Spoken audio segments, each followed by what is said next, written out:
Mesdames et messieurs, bonjour. Olivier Vignol, bonjour. Vous êtes directeur général d'ICAD.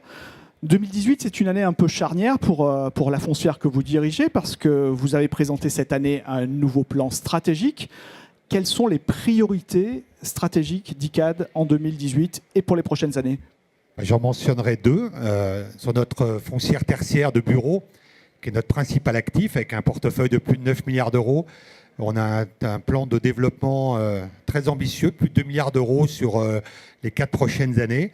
Donc pour construire de nouveaux immeubles de bureaux sur les sites du Grand Paris Express et dans les grandes métropoles régionales. Nous pensons que le marché locatif est là. Donc on a décidé de faire ce mouvement d'investissement. Et la deuxième priorité que je mentionnerai, nous sommes leaders de ce qu'on appelle l'immobilier de santé. Et on a lancé également un grand plan d'investissement et diversification d'ICAD Santé, notre filiale à l'international, avec un plan d'investissement d'1,5 milliard sur 4 ans. Alors justement, sur ces deux points, j'aimerais creuser un instant. Ce qui est important dans une foncière, et particulièrement en ce moment, alors qu'on s'attend pour les prochaines années à une remontée des taux d'intérêt, c'est la capacité à créer de nouveaux projets, parce que qui dit nouveaux projets dit capacité à faire tourner le portefeuille. Donc sur la densité de votre pipeline de projets, qu'est-ce que vous allez faire? Alors, la densité, comme vous mentionnez, nous, le sujet, c'est lancer des nouveaux projets de construction et comment on les finance et comment on crée de la valeur. C'est certain que même si la remontée des taux d'intérêt est moins vive que certains prédisaient, nous pensons que c'est le meilleur moyen de protéger notre patrimoine contre la remontée des taux d'intérêt. Et donc, nous faisons ce qu'on appelle tourner le portefeuille, la rotation des actifs. Nous vendons des actifs sécurisés avec des cash flows longs, mais moins créateurs de valeur dans le moyen long terme. Il y a des acheteurs très motivés pour ça, les assureurs vie, etc. Et nous recyclons le capital et les plus-values de cession dans des projets de développement. Et donc, nous vendons entre 5 et 10% de notre portefeuille par an pour recycler dans des nouveaux projets. Vous avez évoqué il y a quelques instants la santé. On le sait moins, mais vous êtes aujourd'hui la première foncière d'actifs de santé en Europe. Vous avez un plan de développement. Vous avez même annoncé des investissements hors de France. Quelle est la stratégie que vous développez sur ce terrain?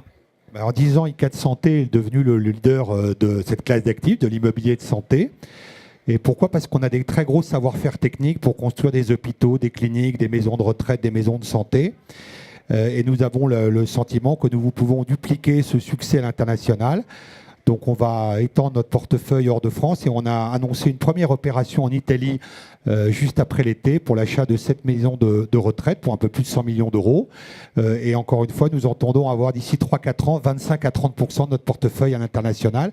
Les pays cibles, l'Allemagne, l'Italie, l'Espagne, voilà notre stratégie dans ce domaine.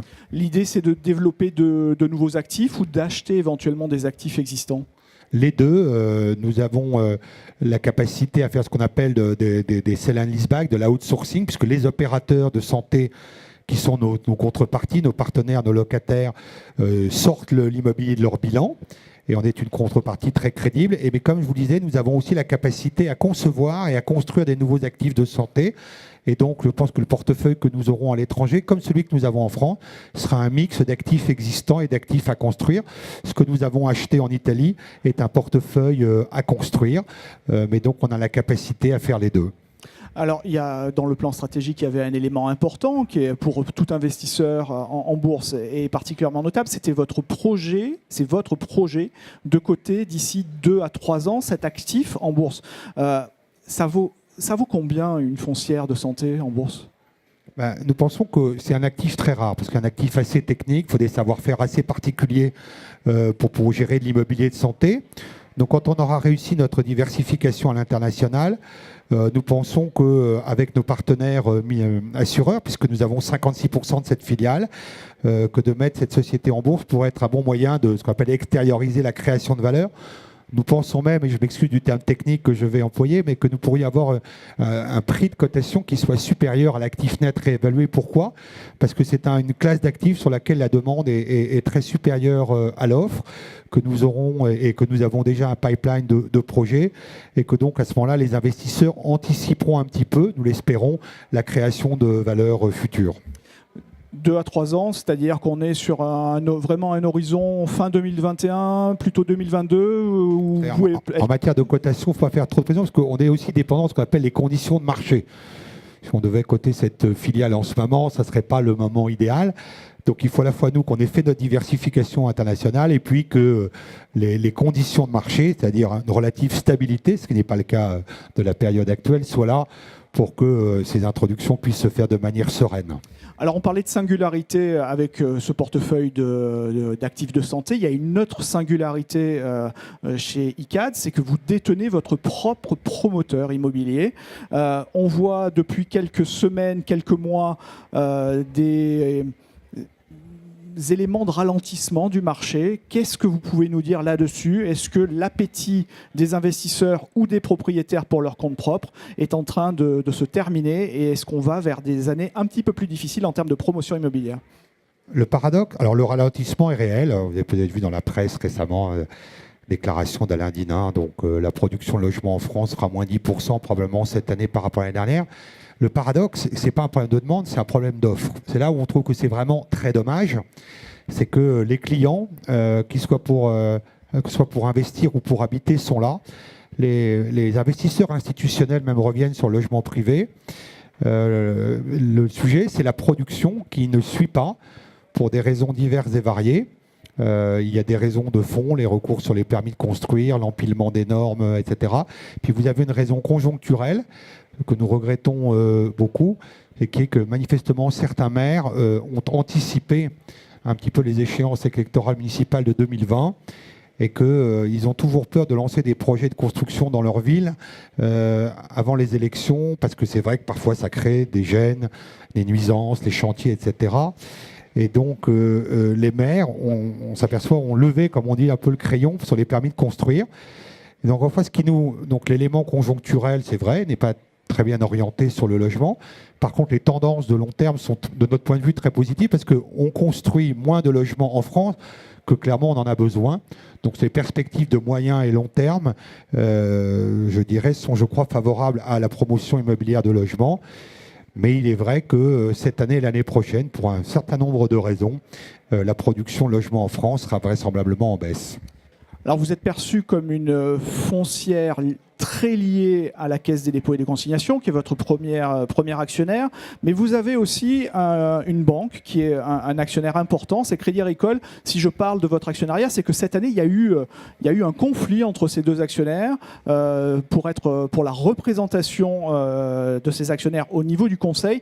Où est-ce que vous en êtes aujourd'hui? Est-ce que il y a eu un apaisement? Est-ce qu'il y a de la tension? Où est-ce qu'on en est dans votre conseil d'administration? Déjà, ICAD a la chance d'avoir effectivement ces deux premiers actionnaires sont deux très grands et très beaux actionnaires, la Caisse des dépôts et Crédit Agricole Assurance. Et à eux deux, ils contrôlent la société, ce qui est pour nous un élément de stabilité dans le long terme.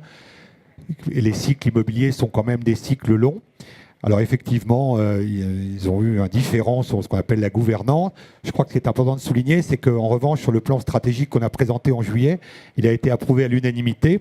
Et donc sur la stratégie, ce qui est pour moi, en tant que dirigeant de l'entreprise, si je peux dire le principal, ils se sont compris.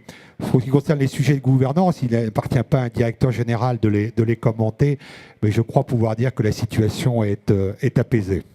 Alors il y a un point naturellement qu'on doit aborder quand on parle de société cotée et quand on parle de foncière, bien évidemment, c'est la politique de distribution et le rendement, votre politique de dividende.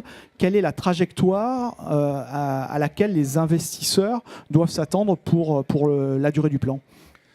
Nous, sur notre plan, on a indiqué que notre trajectoire de dividende allait rester en termes de politique dividende assez constante. Elle suit à peu près l'évolution du cash flow au courant.